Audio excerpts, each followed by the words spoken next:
Hello, everybody. Scott Golden here with the AEW Dark Review for the 27th of April, 2021.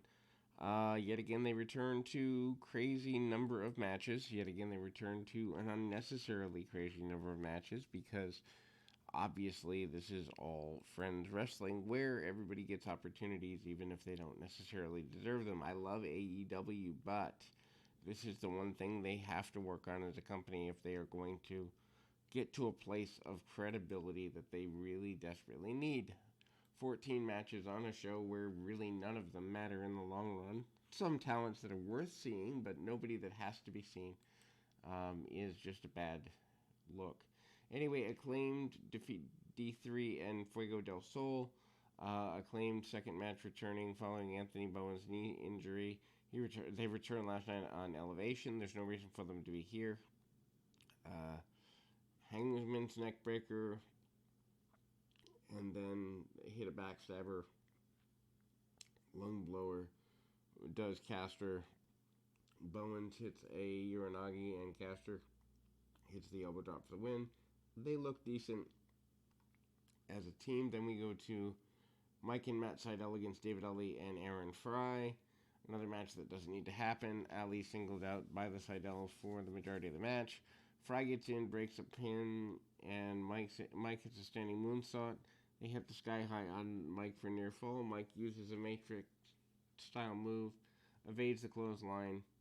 Matt hits Frye with a Fisherman Buster. Seidel's then hit a double lightning spiral to get the win. Dante Martin of Top Flight defeats Andrew Palace. Palace is standing on the top rope. Martin jumps to the mat and snaps him down to the mat with a Rana. Martin finishes him off with a 450 splash. Varsity Blondes defeat Duke Davis and Garen Jones Jr. Davis and Jones are doing a football player gimmick. Varsity Blondes are one of the best teams they have in this organization, but they're underutilized. Blondes pick up another win. Griff Garrison picks up Davis for a power bomb, and Pillman Jr. comes off and spikes Davis for the pin. And then Brian Cage with Hook defeats Marty Karras. Cage has a match with Hangman Page tomorrow. There's no reason for him to be on this particular move here. Marty the Moth from Lucha Underground is the way that Karras is known. Training at the Nightmare Factory, Cage catches him coming off the rope with a crossbody and nails him with Death Valley Driver. Figures in the drill claw, but decent back and forth. Doesn't need to be this competitive with Cage being on Dynamite tomorrow. And then Layla Hirsch defeats Renee Michelle. Renee Michelle does not belong here. Hirsch does. Good deal with the video package on Hirsch. Hope they show that on Dynamite at some point. Michelle basically missed a moonsault in a very dangerous way. Hirsch then goes and hooks the armbar for the win. Another match that doesn't need to happen, Lance Archer defeating Jake St. Patrick. Just a one-sided squash. Roberts joins on commentary, and St. Patrick starts off with a dropkick. Archer chokeslams him and hits the ripcord into the spinning Uranagi for the win. Diamante against Rochelle Rose. Rose makes her debut on AEW programming this evening. Diamante wins with a Cazador into a stunner and then a code red for the pin. Completely uneventful match, and I don't understand the draw of Diamante at any level. Lee Johnson defeats Will Allday. Johnson's teaming up with Billy Gunn and Dustin Rhodes to take on 3 members of the Factory tomorrow night on Dynamite, so that nobody cares. I mean, I don't think anybody cares about that particular feud. Allday gets a near fall following a moonsault press, follows up with a Rana. Johnson catches it with a power bomb. Too many power bombs on this show. Johnson follows up with a fisherman suplex and a neckbreaker for the pin. QT Marshall attacks Johnson, hits him with a diamond cutter. Rhodes comes out to make the saves. They go off fighting, but Marshall hides behind the factory. Penelope Ford with Kip Sabian defeats Ashley D'Ambrosi. Miro cut a promo on Dynamite promising to get rid of Sabian.